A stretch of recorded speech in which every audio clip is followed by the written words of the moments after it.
para pelaku bisnis, terutama perseroan, mempercayai bahwa tanggung jawab mereka hanya satu bagi pemegang saham, yaitu untuk menciptakan keuntungan yang sebesar-besarnya. Namun seiring dengan berjalannya waktu, dengan perkembangan dunia bisnis, dengan perkembangan dunia perseroan, tanggung jawab yang harus dipikul oleh perseroan tidak hanya untuk menciptakan keuntungan sebesar-besarnya, tapi juga kepada pihak-pihak yang berkaitan langsung terhadap kegiatan perseroan tersebut. Bisa pemerintah, pekerja, masyarakat pada umumnya, lingkungan, termasuk tanah, air, dan udara, dan tanggung jawabnya terhadap generasi mendatang. Nah, yang mana bentuk tanggung jawab ini dalam praktek bisnis di dunia internasional dikenal dengan istilah Corporate Social Responsibility, atau kita kenal istilahnya dengan CSR, atau tanggung jawab sosial. Nah, dalam sistem hukum Indonesia sendiri, filosofi terkait tanggung jawab sosial perseroan ini merujuk pada pembukaan Undang-Undang Dasar Negara Republik Indonesia alinea keempat tentang tujuan negara Republik Indonesia yang menyebutkan untuk melindungi segenap bangsa Indonesia, seluruh tumpah darah Indonesia, dan untuk memajukan kesejahteraan umum.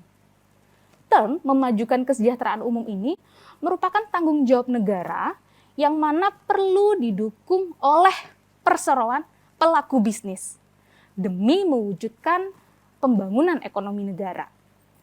Sehingga diharapkan perseroan tidak hanya mengambil keuntungan sebesar-besarnya, tapi juga bersinergi bersama pemerintah dalam mewujudkan tujuan negara Republik Indonesia tersebut.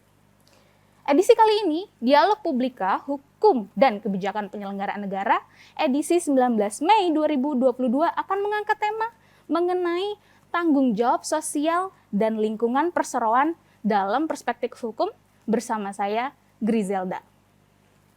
Di mana edisi ini adalah edisi kerjasama antara Fakultas Hukum Universitas Mula Warman dan TVRI Kaltim yang tayang setiap hari Kamis pada minggu ketiga setiap bulan. Telah hadir bersama kami narasumber ke studio TVRI untuk mengupas lebih dalam bagaimana sebenarnya konsep TJSL ini dalam perspektif hukum. Yang pertama, ada Bapak Dr. Nur Arifuddin SHMH. Assalamualaikum Pak Nur. Waalaikumsalam warahmatullahi wabarakatuh Mbak Griselda, dan assalamualaikum bagi seluruh pemirsa TVRI yang kami cintai. Iya, terima kasih sudah hadir Pak. Ya. Pak Nur ini beliau adalah ahli hukum perusahaan Fakultas Hukum Universitas Mula Warman. Lalu narasumber kami yang kedua ada Bapak Pradharma Rupang. Selamat sore Pak. Selamat sore. Beliau ini dari Jatam Kaltim ya Pak ya? Betul. Terima kasih sudah hadir di studio Pak. Sama-sama.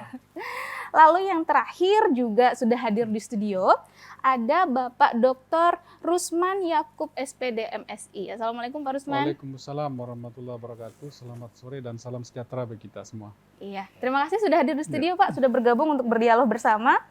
Bapak Rusman adalah anggota Komisi 4 DPRD Provinsi Kaltim. Juga sudah bergabung bersama kami teman-teman mahasiswa dari Fakultas Hukum Universitas Mula Warman yang tersambung melalui Zoom. Apa sudah ada? Oke. Selamat sore teman-teman sekalian. Mohon turut aktif dalam dialog kita sore ini. Sebelum membahas lebih lanjut mengenai tanggung jawab sosial dan lingkungan perseroan dalam perspektif hukum dengan para narasumber, kita akan menyaksikan terlebih dahulu tayangan yang sudah disiapkan oleh tim redaksi. Berikut tayangannya.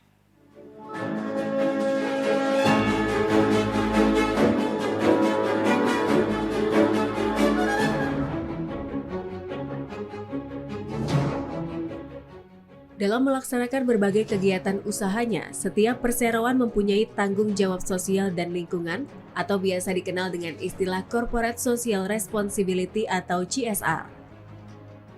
Menurut Pasal 1 Angka 3 Undang-Undang Nomor 40 Tahun 2007 tentang perseroan terbatas, tanggung jawab sosial dan lingkungan adalah komitmen perseroan untuk berperan dalam pembangunan ekonomi berkelanjutan guna meningkatkan kualitas kehidupan dan lingkungan yang bermanfaat, baik bagi perseroan sendiri, komunitas setempat, maupun masyarakat pada umumnya.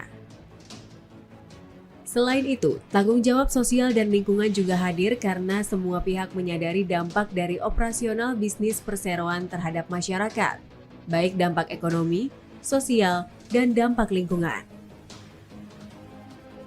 Karena hal ini merupakan tanggung jawab yang harus dilaksanakan, maka perseroan yang tidak melaksanakan kewajiban atas tanggung jawab sosial dan lingkungan akan dikenai sanksi sesuai dengan ketentuan peraturan perundang-undangan.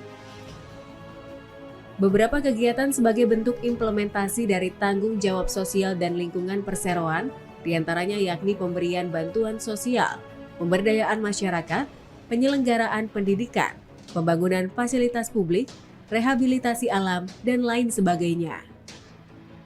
Idealnya, tanggung jawab sosial dan lingkungan masyarakat yang dilaksanakan dengan baik oleh perseroan akan dirasakan dampak positifnya oleh masyarakat, khususnya bagi masyarakat sekitar lokasi perseroan, tidak terkecuali masyarakat di Kalimantan Timur. Namun pertanyaan yang kemudian muncul adalah sudahkah perseroan melaksanakan tanggung jawab sosial dan lingkungannya dengan baik? Benarkah masyarakat telah merasakan dampak positif dari implementasi tanggung jawab sosial dan lingkungan oleh perseroan? Dan bagaimana pula sebenarnya ketentuan hukum mengatur lebih lanjut tentang tanggung jawab sosial dan lingkungan perusahaan? Saksikan jawaban selengkapnya dalam Dialog Publika, Hukum dan Kebijakan Penyelenggaraan Negara, edisi hari ini.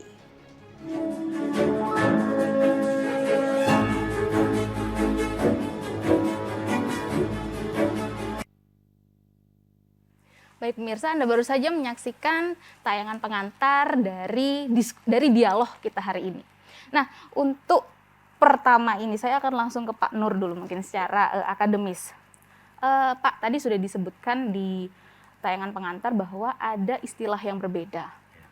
Kita mengenal istilah dalam dunia bisnis internasional corporate social responsibility, tapi dalam hukum positif kita dikenal dengan istilah tanggung jawab sosial dan lingkungan perseroan. Mungkin secara harfiah dulu Pak, ini bedanya apa? Apakah sama atau bagaimana Pak Nur? Baik, itu para pemirsa sekalian ya, dan berkaitan dengan ilmu hukum korporat atau hukum perusahaan yang saya pelajari, berkaitan dengan istilah CSR dan tanggung jawab sosial dan lingkungan, itu ada satu hal didasarkan pada perspektif yang tidak sama ya. Yang pertama, dalam konteks bicara tentang CSR itu didasarkan pada ISO 26000 ya, ISO 26000 begitu, yang di sana merupakan sebuah komitmen dari perusahaan tapi sifatnya charity. Dan dia merupakan komitmen antara pelaku usaha secara internasional. Yeah. Sementara di dalam sistem hukum di Indonesia, kita tidak menemukan frasa yang kita sebut CSR. Akan tetapi berdasarkan pasal 74 Undang-Undang Nomor 40 Tahun 2007, dikenal namanya tanggung jawab sosial dan lingkungan. Merupakan tanggung jawab sosial dan lingkungan ini merupakan sebuah perkembangan dalam hukum bisnis, yang mana jika undang-undang sebelumnya dalam PT yang sebelum Undang Nomor 1 Tahun 95, dia tidak mengenal bahwa perusahaan itu harus bertanggung jawab terhadap lingkungan. Akan tapi setelah dievaluasi, ternyata ketika perusahaan itu hanya profit oriented saja, ternyata menghadapi sebuah persoalan-persoalan yang serius yang justru dihadapi oleh perusahaan sendiri. Ketika menghadapi hal yang serius tersebut, sementara itu juga dulu kan ada istilah kalau mau usaha ya bikin PT, tapi kalau mau sosial ya bikin yayasan kan begitu. Makanya dalam konteks ini di dalam Undang-Undang Nomor 40 Tahun 2007 tentang perseroan terbatas, ini adalah sebuah upaya perkembangan hukum yang mengacu pada filosofi berdasarkan konstitusi kita. Justru tanggung jawab sosial dan lingkungan ini adalah lahir dari rahim konstitusi kita. Pasal 33 ayat 3 yang dinyatakan bahwa bumi dan air dan kekayaan alam yang terkandung di dalamnya dikuasai oleh negara dan digunakan sebesar-besar untuk kemakmuran rakyat. Nah, dalam konteks hal tersebut, tanggung jawab sosial dan lingkungan itu menurut pasal 74 ayat 1 itu merupakan kurang lebih perseroan yang bergerak di bidang dan atau sumber daya alam, ya, itu wajib melaksanakan tanggung jawab sosial dan lingkungan. Nah, dalam penjelasannya bergerak di bidang sumber daya alam itu artinya berarti bahan baku dari sumber daya alam. Tapi kemudian di bidang itu dalam penjelasan dalam pasal 74 tersebut adalah bukan bergerak di bidang sumber daya alam, akan tapi segala aktivitasnya itu berdampak pada sumber daya alam. Itu wajib melaksanakan tanggung jawab sosial dan lingkungan. Dalam konstruksi hukum, wajib itu adalah ketika tidak melaksanakan tentu ada konsekuensi hukumnya. Oke Pak, saya tadi mendapatkan benang merah dari apa yang Bapak sampaikan. Kalau kita merujuk pada konsep CSR yang disebutkan ISO 26000, jadi itu menyebutkan kalau CSR itu adalah charity. Iya, sedangkan dalam hukum positif kita Undang-Undang PT 40 tahun 2017, kalau itu sudah merubah paradigma charity itu menjadi kewajiban. Oke, tentu antara charity dan kewajiban memiliki implikasi hukum yang berbeda. Oke, saya keep itu Pak.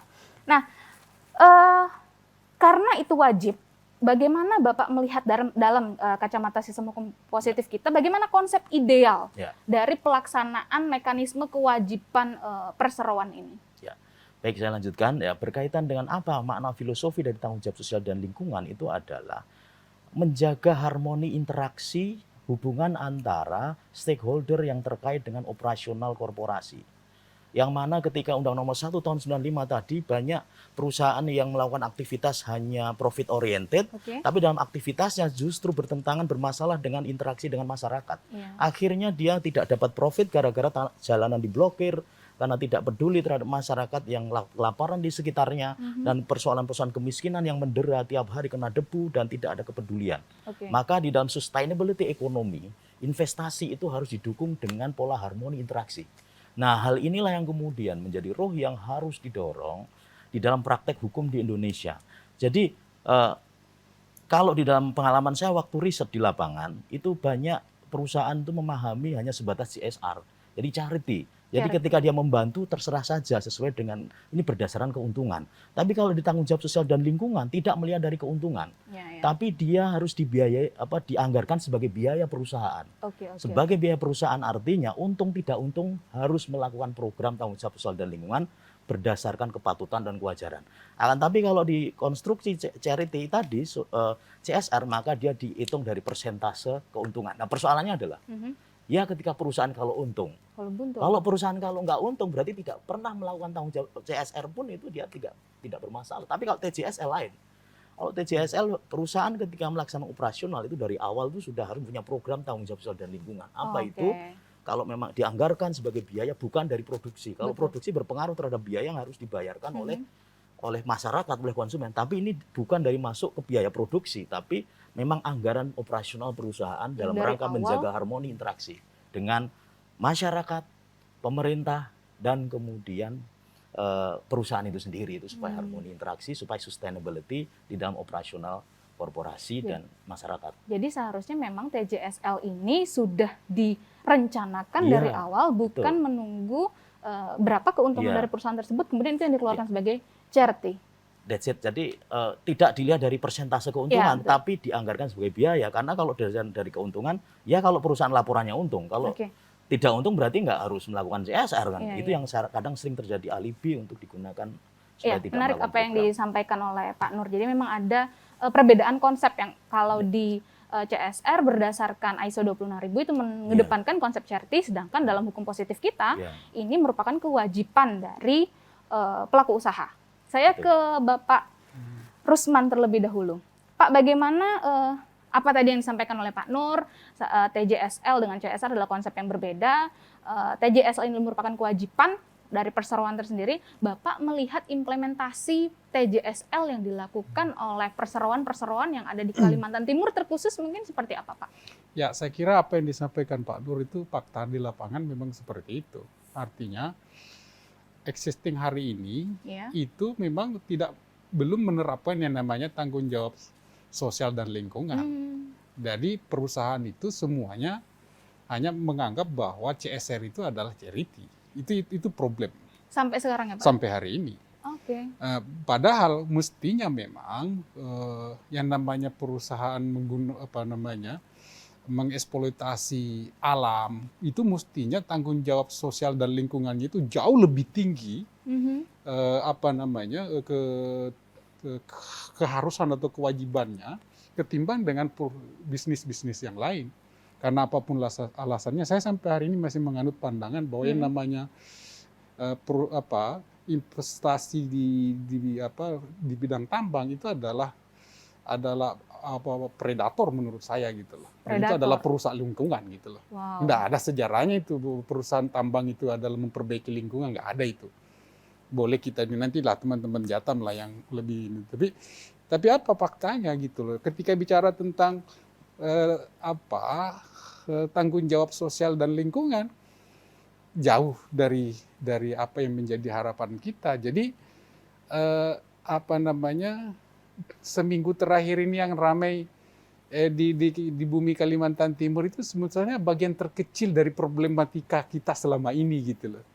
Itu menurut saya itu bagian yang paling kecil gitu loh. Jangan-jangan sebetulnya ini semacam ini perlu dicermati. Sebetulnya banyak persoalan besar yang selama ini sebagai tanggung jawab sosial dan lingkungan itu nggak pernah kita bongkar sebagaimana mestinya. Padahal sebetulnya luar biasa kerusakan lingkungan kita kok di Kalimantan Timur ini. Mungkin itu yang menurut saya mestinya itu dibongkar gitu loh. Baru nanti kita lihat akar persoalan yang sesungguhnya. Dulu DPRD membuat perda tentang CSR itu di blok gitu supaya tidak direstui oleh pusat, dan akhirnya itu dianulir perda itu.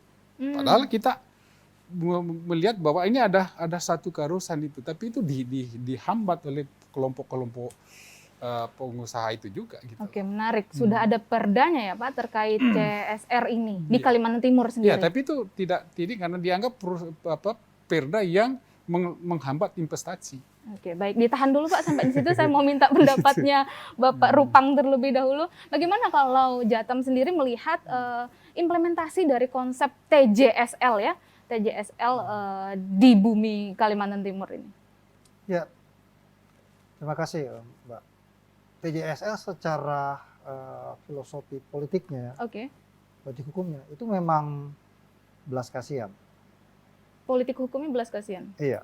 Jadi sejarahnya pun juga tidak melihat bahwa itu sesuatu yang sungguh-sungguh untuk menyelesaikan krisis yang dihadapi oleh rakyat.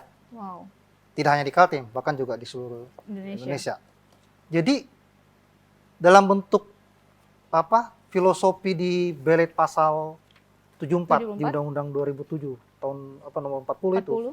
Itu secara substansi dia mengatakan adalah komitmen perseroan untuk memberikan tanggung jawab sosial dan lingkungan. Tapi di sisi lain tidak ada sanksi yang memaksa jika kewajiban tersebut tidak dijalankan. Jadi secara definisi bisa dipahami adalah sukarela bagi perusahaan. Ketika perusahaan tidak memberikan, tidak ada satupun pelanggaran yang akan diberikan atau sanksi yang diberikan kepada perusahaan baik secara administrasi maupun secara pidana. Ketika misalnya pemerintah Provinsi Kaltim memberikan sanksi administrasi, dia juga bisa menggugat, membatalkan sanksi tersebut karena tidak ada sanksi yang mengatur, pasal itu tidak ada. Jadi inilah yang disebut namanya setengah hati penyelenggara negara memberlakukan mengenai konsep tanggung jawab sosial dalam kerangka tidak hanya bicara keselamatan rakyat, tapi juga dalam substansinya adalah mereka selama ini kehadirannya atau pemerintah selalu mengkampanyekan demi meningkatkan kesejahteraan rakyat. Jadi itu yang saya sebut adalah setengah hati. Pasal tersebut saya lihat tidak mengatur orientasi. Rakyat juga terlibat dalam mengontrol. Dalam sosialisasi kehadirannya selalu mengkampanyekan kami akan memberikan CSR. Seperti apa CSR yang akan diberikan? Apakah itu memang kepentingan atau kebutuhan utama rakyat? Atau bagian yang tadi disebut charity? Yang sebenarnya hanya 0,0% lah dari profit yang diterima dari perusahaan tambang tersebut. Ya, Pak, menarik sekali ini kalau dilihat dari segi politik hukumnya ini adalah regulasi setengah hati untuk kepentingan rakyat. Tapi tahan dulu Pak, kita akan jeda iklan sebentar. Ya, kembali lagi kita akan jeda iklan dulu sesaat setelah ini saya akan kembali lagi.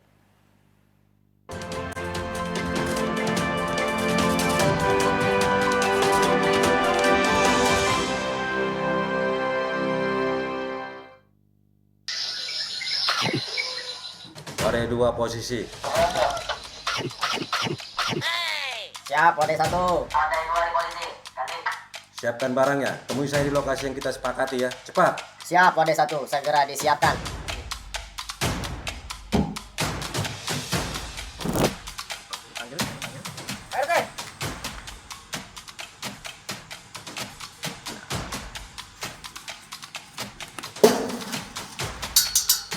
Orangnya di pagar.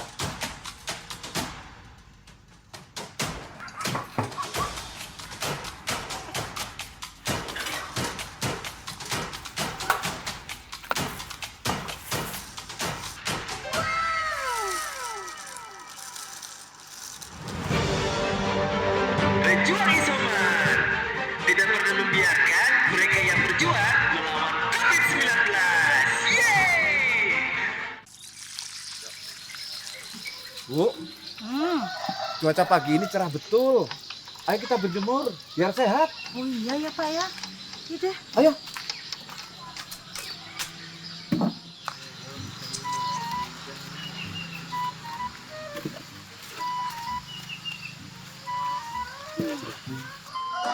Jangan lama-lama berjemurnya.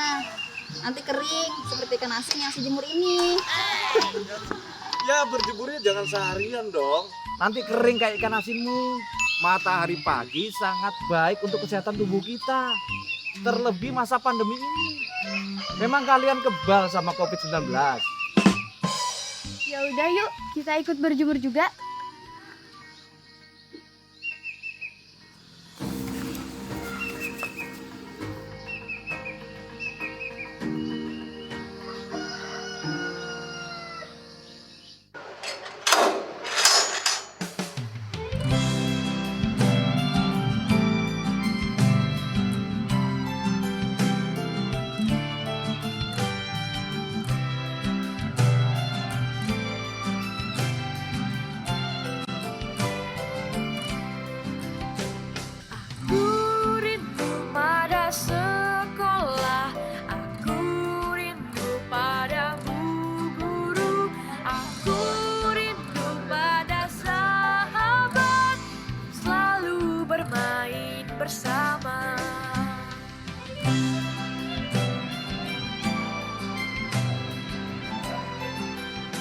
Assalamualaikum warahmatullahi wabarakatuh.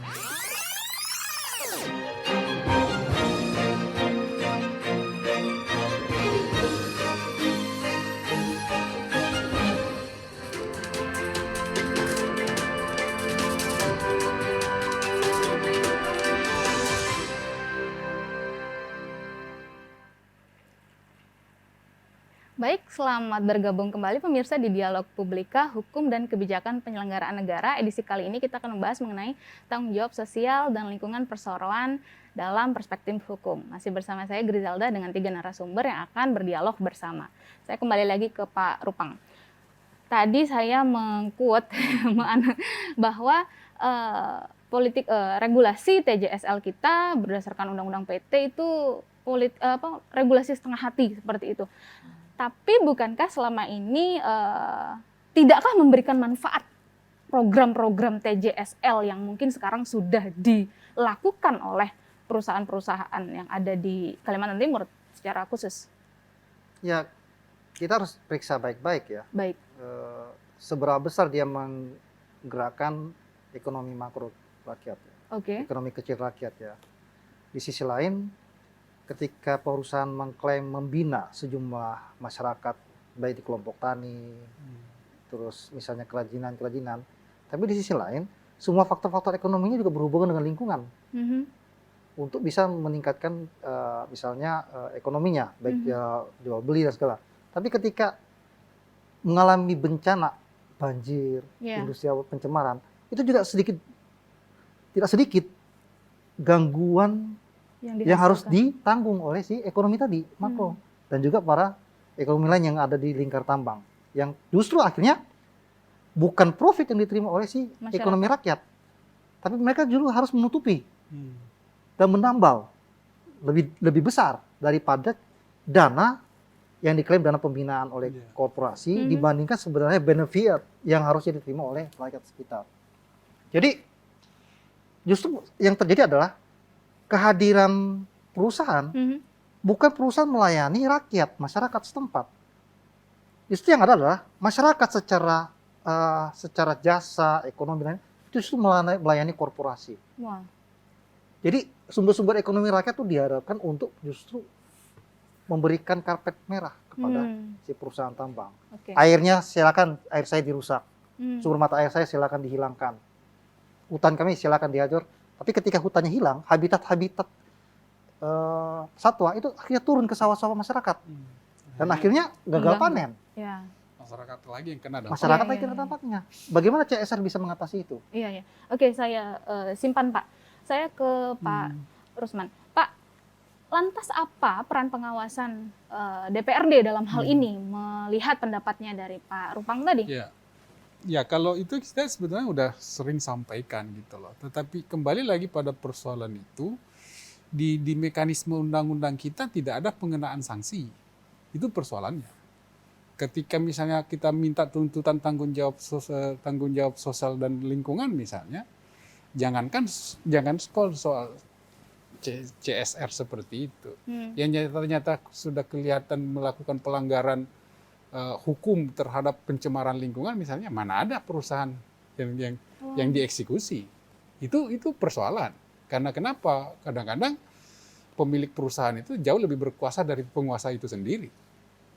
Ini makanya kompleksitasnya sangat ruwet lah itu. Maka itu karena kita bicara soal CSR, oke lah. Maka itu menurut saya kalau kita merujuk pada undang-undang perseroan, mestinya itu ada pengenaan sanksi yang konkret bagi perusahaan yang tidak melaksanakan tanggung jawab sosial dan lingkungan itu. Masalahnya itu yang nggak punya gitu. Gimana Pak Nur? Tidak ada sanksi terhadap pelanggaran komitmen tersebut. Oke, baik. Jadi di dalam hal ini untuk menyelesaikan problem seperti ini, kita ada dalam ilmu hukum itu ada namanya metode hukum. Metode hukum salah satunya disebut dengan penafsiran hukum. Salah satu di pasal 74 ayat 3 itu apabila tidak melaksanakan tanggung jawab sosial dan lingkungan, maka akan diberi sanksi sesuai dengan peraturan perundang-undangan yang berlaku. Itu kata undang-undang PT ya, Undang-undang PT itu, pasal 74 ayat 3. Itu sesuai dengan peraturan perundang-undangan. Dan kemudian sanksinya apa? Nah, itu kebetulan dalam karya-karya saya itu berkaitan dengan tanggung jawab sosial dan lingkungan. Saya menuliskan bahwa kita harus melakukan penafsiran sistematis terkait dengan hal tersebut. Undang-Undang nomor 25 tahun 2007 tentang penanaman modal. Itu di pasal 15 itu juga ada kewajiban tanggung jawab sosial perusahaan. Nah, di sana ada sebuah konsekuensi di dalam pasal 34. Itu ketika tidak melaksanakan TJSL. Pasal 15 yang kaitan dengan tanggung jawab sosial dan lingkungan perusahaan tadi, itu dia diberikan sanksi. Yang pertama, di sana kurang lebih sanksi peringatan.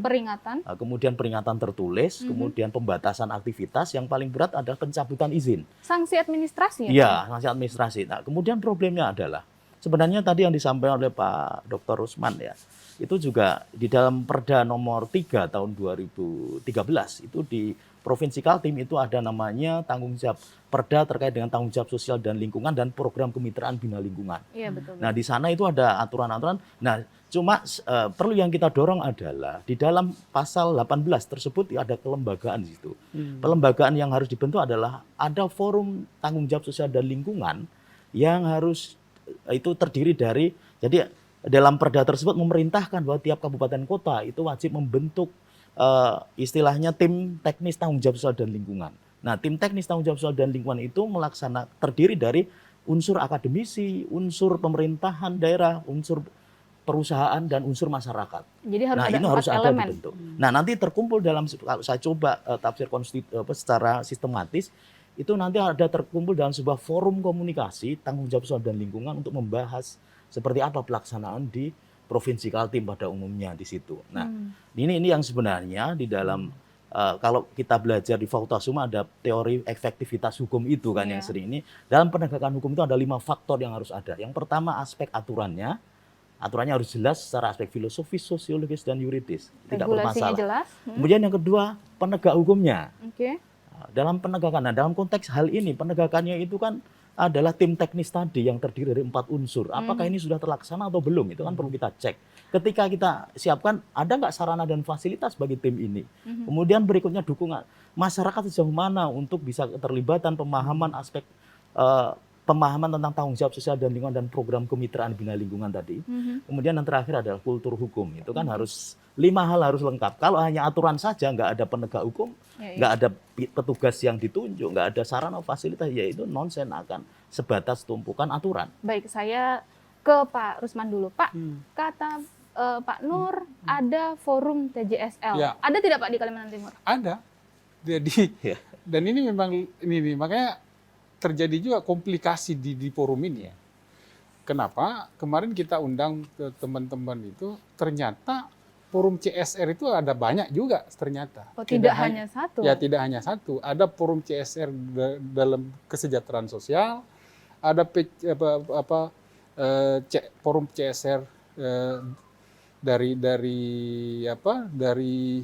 BUMN, ada forum CSR dari lingkungan.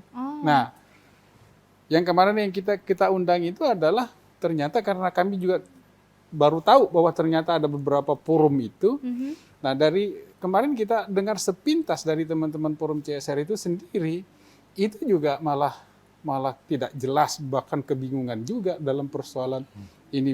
Maka itu menurut saya ini kelembagaan ini harus dirapikan. Ini juga satu persoalan tersendiri yang harusnya kita rapikan supaya dikuatkan pelembagaannya, sehingga forum CSR itu betul-betul menjadi lembaga yang kuat yang bisa menjembatani kepentingan rakyat sesuai dengan tujuan regulasi tadi. Itu. Jadi, bagaimana menurut Mas Rupang eksistensi forum ini, fungsi dari forum ini? Ya, itu juga seberapa efektif ya terhubung dengan rakyat. Oke. Itu juga pertanyaan besar. Ya, betul. Apakah masyarakat misalnya contoh lah misalnya kalau di Gunung Bayan, misalnya wilayah di Bukokok, Desa Bukokok, Desa Belusu, masyarakat di Siluk Murai, Moratai, itu mengetahui keberadaan forum tersebut. Di sisi lain, apakah forum tersebut dengan jeli memperjuangkan persoalan utama? Baik. Bukan berdasarkan verifikasi atau pilihan si korporasi. Karena apalah yang sebenarnya yang harus diselesaikan jika misalnya masyarakat mengatakan bahwa persoalan kami, misalnya, anggaplah kita mengalami derita penyakit, sakit kepala, tapi yang diberikan obatnya adalah sakit perut. Jadi kerap kali yang ditawarkan dan diberikan oleh korporasi seperti itu. Bukan persoalan-persoalan yang utama yang sebenarnya dihadapi. Makanya dalam berbagai kasus kita sering kali menyebut ini tidak lebih dari ilusi. Baik. Upaya untuk tutup mulut rakyat atau pejabat, tanda kutip, untuk tidak menagih tanggung jawab yang jauh lebih besar dari kehadiran si korporasi. Ada komitmen dia ketika dia mensepakati, dan itu berdasarkan regulasi di Republik ini, berdasarkan kontrak karyanya atau misalnya SK perizinannya. Itu banyak kewajibannya. Salah satunya adalah yang paling sangat fundamental adalah di pasal 33. Nah, itu yang justru negara menitipkan tanggung jawabnya kepada si korporasi. Itu yang kita sebut sebenarnya kekeliruan. Negara jor memberikan sejumlah penerbitan izin, tapi di sisi lain dia lupa aspek pengawasannya juga tidak hadir. Terus dia tidak juga berikan ruang bagi rakyat untuk melakukan proses pengawasan dan juga kontrol. Di sisi lain juga ada kritik. Sejumlah politisi juga, mereka juga adalah bagian dari entitas korporasi tersebut. Nggak bisa dipungkiri kan? Jadi bagaimana mungkin proses itu bisa maksimal, tapi rakyat tidak diberikan ruang yang maksimal untuk memberikan baik sikap, kontrol pengawasan, dan hal lainnya. Nah, tapi saya juga kecewa dengan apa yang terjadi dalam beberapa hari ini. Sekelas gubernur, sekelas wakil gubernur, habis energinya hanya untuk ngurusin soal mengenai tanggung jawab sosial, yang sebenarnya itu adalah kulit. Persoalan utamanya mengenai kematian anak di Kaltim 40 jiwa itu, tambang, itu tidak pernah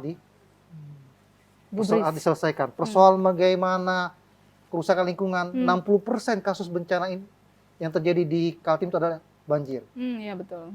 Ada 1.404 korporasi kita tidak pernah tahu berapa kumulatif setiap tahunnya dari tanggung jawab dan tanggung jawab sosial. Oke, jadi bisa saya tarik kesimpulan bahwa tolak ukurnya untuk melihat efektif atau tidak adanya forum pengawas tersebut, jika forum tersebut memang benar-benar berorientasi pada masyarakat, maka sampailah tujuan efektifnya itu. Ya, seringkali masyarakat protes. Kami mengajukan ini, tapi yang diberikan berbeda. Iya, betul.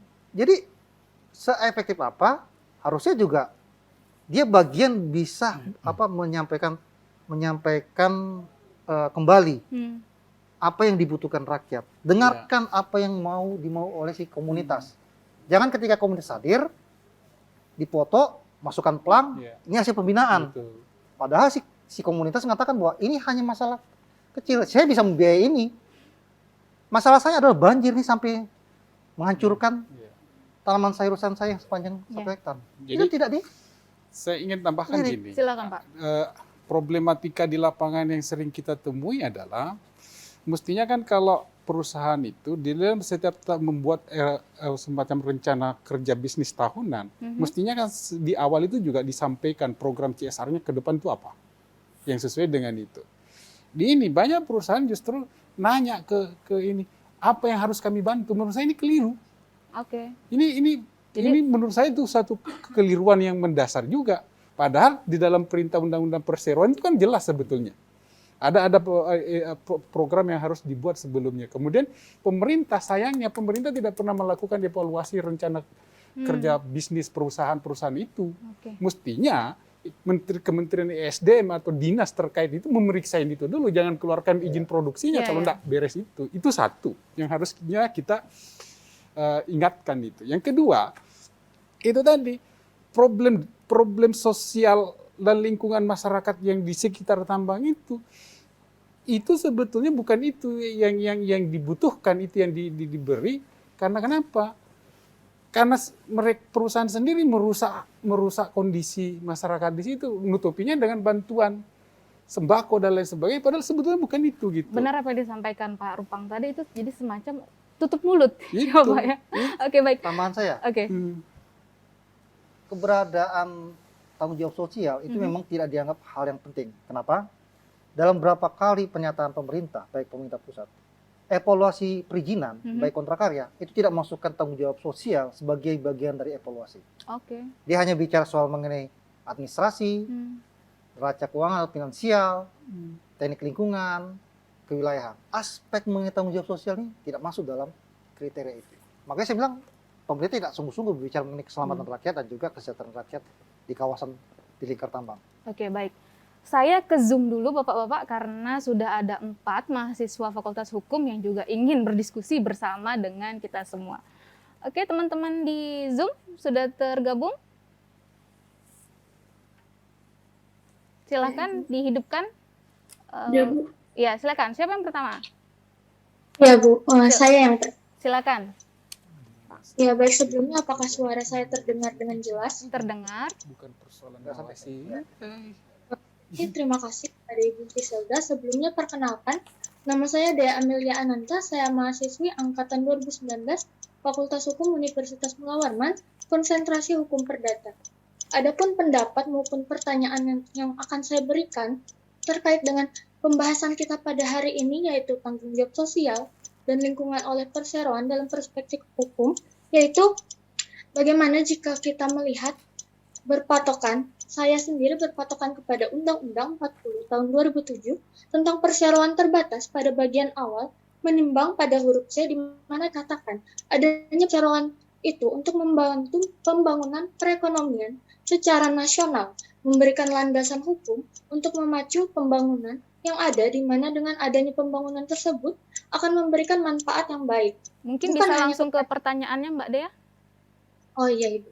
Jadi untuk pertanyaan sendiri yang ingin saya pertanyakan kepada Bapak Nur, seringkali kita menemukan bahwa adanya perusahaan yang melakukan aktivitasnya untuk memberikan tanggung jawab yang seharusnya, namun ternyata tanggung jawab yang dilakukan itu tidak maksimal, sehingga tidak sesuai dengan apa yang telah ditetapkan oleh regulasi yang ada.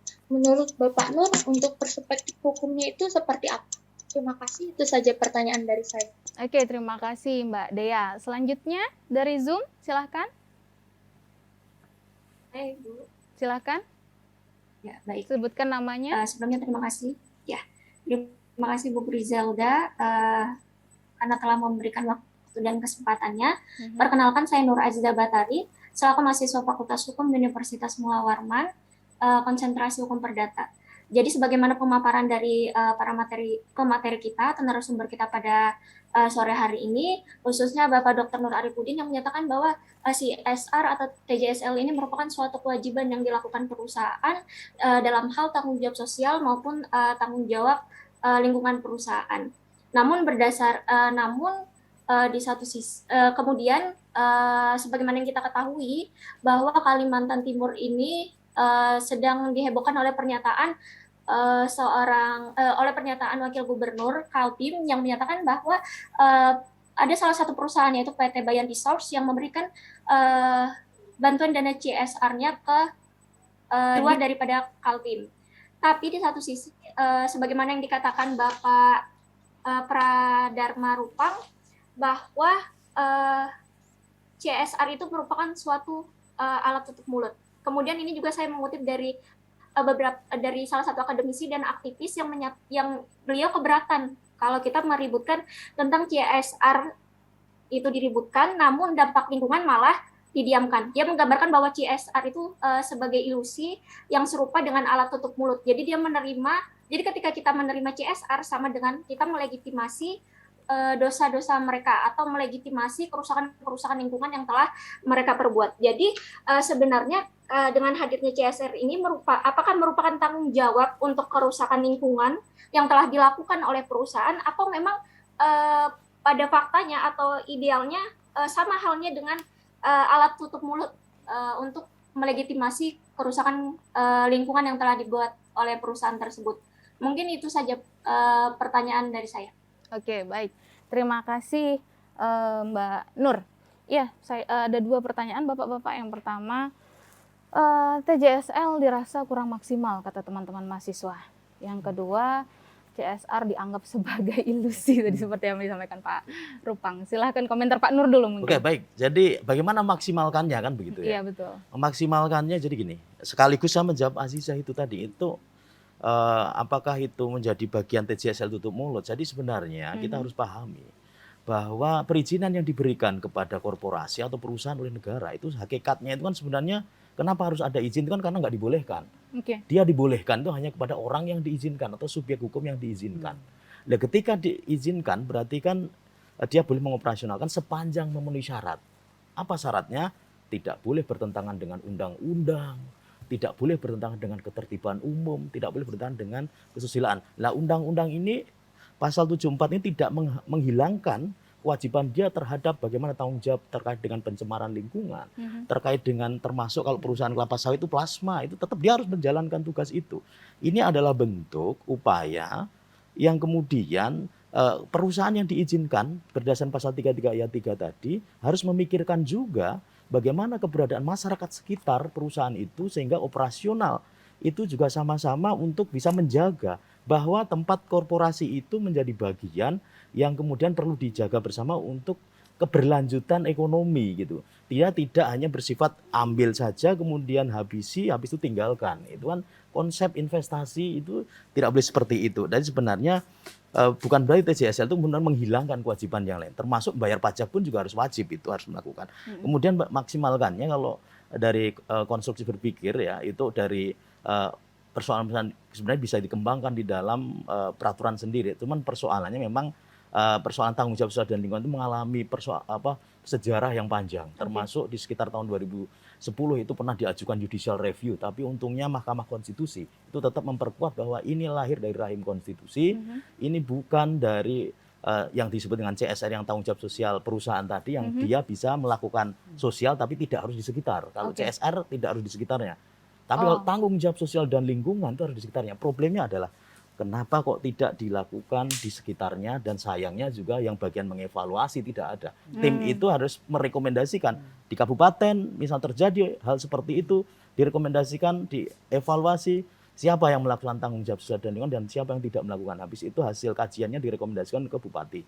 Bupati bagaimana berkaitan dengan perizinan, bisa mengusulkan kepada gubernur atau kemudian kementerian ini tidak melakukan tanggung jawab sosial dan lingkungan sebagian pasal 74 di situ. Nah, apakah nanti rekomendasi dicabut atau bagaimana secara sesuai hukum sanksi-sanksi. didasarkan pada sanksi-sanksi yang ada dalam peraturan perundang-undangan yang lain itu. Oke. Pak Rupang, silakan responnya terlebih dahulu terhadap pertanyaan teman-teman. Ya, ini juga mengomentari, Wak. Sebenarnya emang beberapa komunitas sadar CSR ini bagian itu untuk meyakinkan dia untuk sudahlah, terimalah kegagalan kami, sungaimu serahkanlah pada kami untuk kami cemari. Iya betul. Iya. Tapi di sisi lain mereka sadar kayak macam komunitas di Desa Santan. Ya. Setiap tahun membuat gelar festival Sungai Santan hanya karena pandemi akhirnya mereka membatalkan. Tapi tahukah, setiap tahun dalam festival itu perusahaan PT Indomingo itu berusaha menawarkan yang namanya CSR. Oke. Tapi dalam bentuk dana untuk kegiatan atau bantuan-bantuan yang kegiatan sosial masyarakat. Tapi mereka sadar bahwa itu tidak menghalangi kami itu untuk tetap mengkritik korporasi, tetap untuk meminta kamu jangan buang limbahmu ke sungai tempat kami itu sebagai tempat hajat hidup kami. Nah, disitulah kepentingan dia mengatakan kami nggak mau ditutup mulut kami.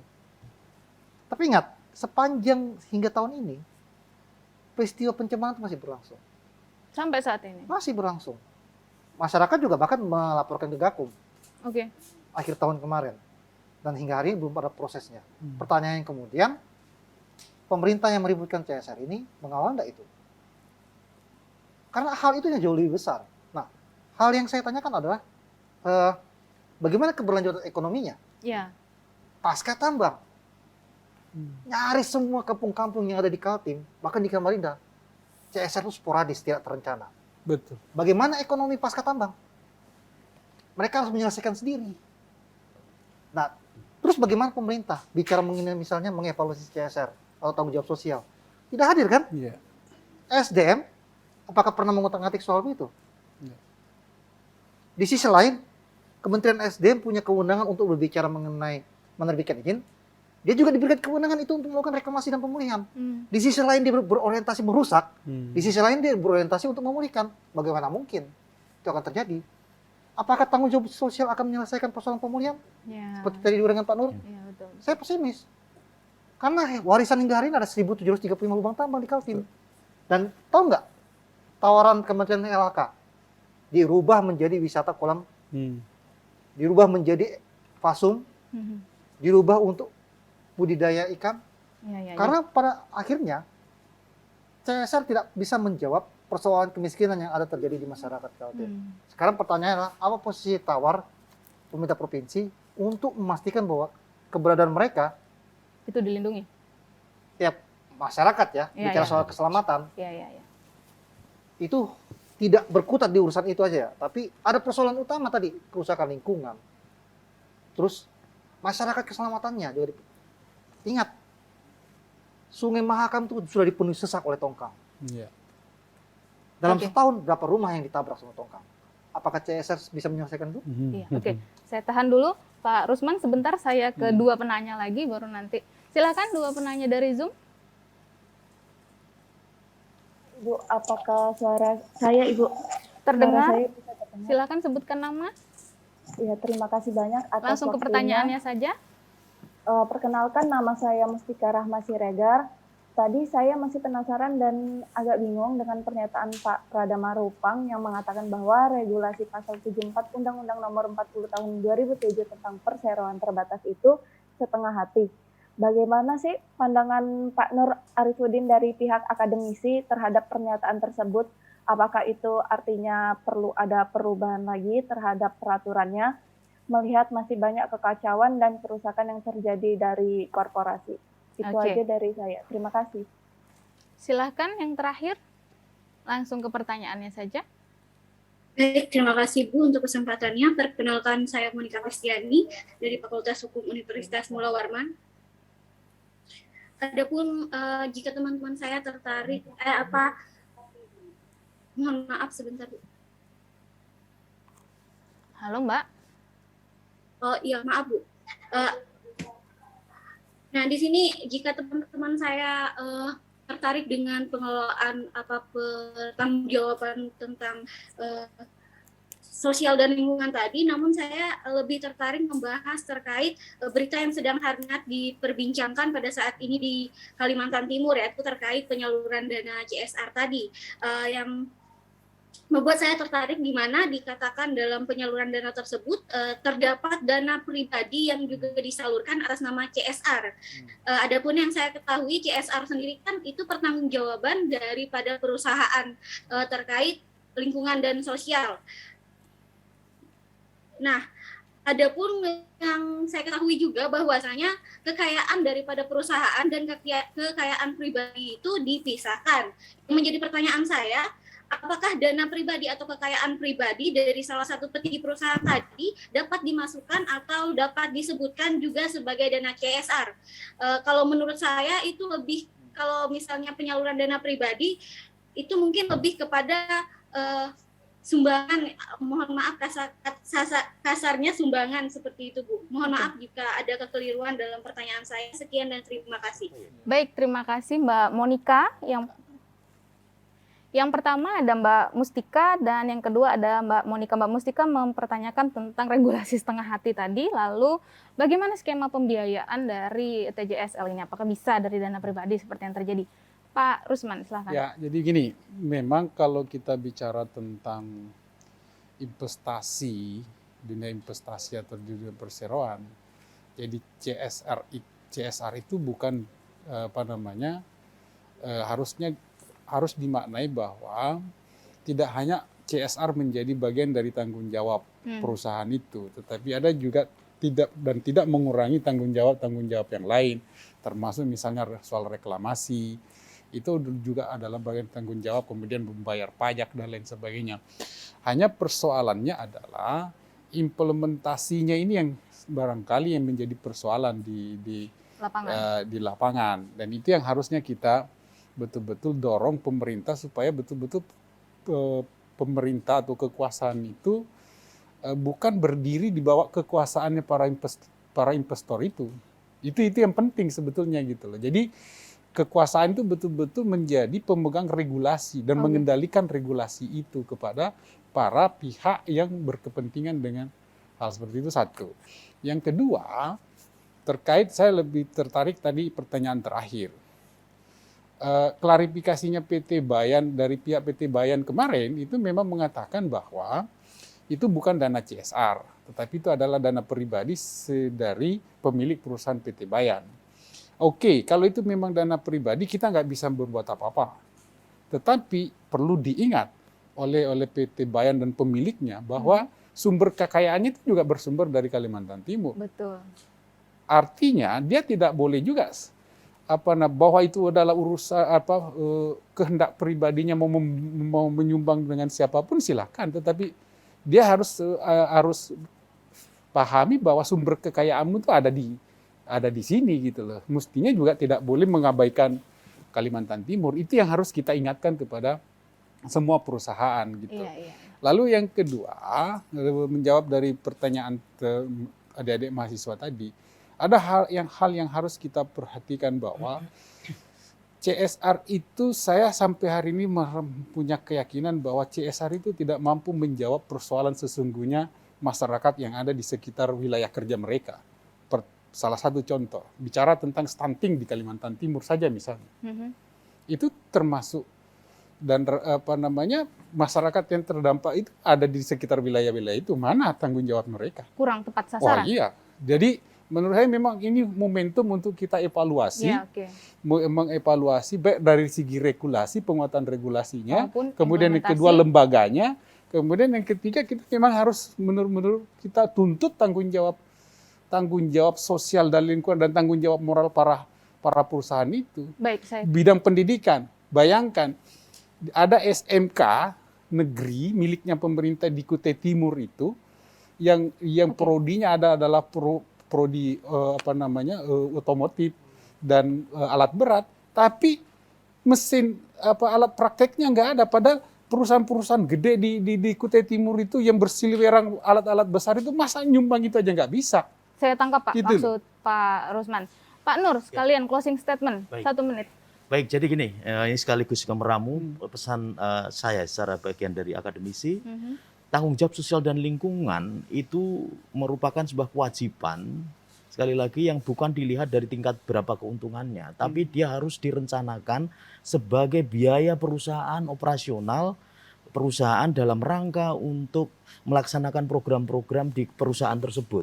Jadi, dan itu diukur berdasarkan kepatutan dan kewajaran. Perlu ada tim pelaksanaan, tim teknis tanggung jawab sosial dan lingkungan itu digerakkan kembali berdasarkan perda-perda yang ada di tiap kabupaten kota dan kemudian perda provinsi itu digerakkan, kemudian dievaluasi pelaksanaannya sejauh ini apakah sudah melaksanakan tugas dan fungsinya ataukah sudah atau belum. Kalau belum ya dibentuk, kalau sudah ada mungkin diminta laporannya kemudian untuk bisa melihat tindak lanjutnya seperti apa, karena ini untuk menjaga harmonis interaksi tadi. Iya, jadi ini memang momentum ya Pak ya, untuk mengevaluasi seiring dengan apa yang disampaikan Pak Nur. Bersama DPR harus melakukan evaluasi, termasuk mengaudit CSR semua perusahaan tambang. Pak Rupang, 1 menit terakhir closing statement. Ya, saya tetap mengatakan bahwa setengah hatinya penyelenggara negara terkait mengenai penerapan undang-undang perseroan terbatas. Karena lagi-lagi seperti tadi Pak Nur sampaikan di pasal 3 ada sesuai akan diberikan sanksi sesuai peraturan yang berlaku. Tapi ingat, itu multi tafsir. Baik. Itu diserahkan kewenangan tafsirnya itu kepada lembaga justisia. Kan sangat sayang. Ya, kita mengatakan bagaimana mengaku parameternya. Karena kalau di undang-undang sektor lainnya misalnya kayak macam undang-undang lingkungan hidup jelas tuh. Kalau bicara sanksi apa? Denda penjara berapa? Terus pidananya berapa tahun? Nah, dalam konteks tanggung jawab sosial, ya kita harusnya luruskan kembali hal yang menjadi urgensi terkait mengenai persoalan utama itu yang harusnya tugas dari penyelenggara negara, baik gubernur, DPR, yang harus dikawal. CSR ini hanyalah bagian upaya untuk menaklukkan di tengah situasi misalnya ada masyarakat yang masih percaya pada model ekonomi lain selain ekonomi tambang. Baik. Jadi itu juga yang penting untuk apakah bagi masyarakat yang tidak menggantungkan hidup pada ekonomi tambang tidak berhak mendapatkan perlindungan tanggung jawab sosial. Baik. Ya, menarik sekali sebenarnya apa yang disampaikan oleh para pemateri, tapi ya bagaimanapun juga waktu kita terbatas untuk membahas tentang tanggung jawab sosial dan lingkungan perseroan dalam perspektif hukum. Demikian pemirsa Dialog Publika hari ini, hukum dan kebijakan penyelenggaraan negara bersama saya Grizal. Terima kasih atas atensi Anda. Assalamualaikum warahmatullahi wabarakatuh.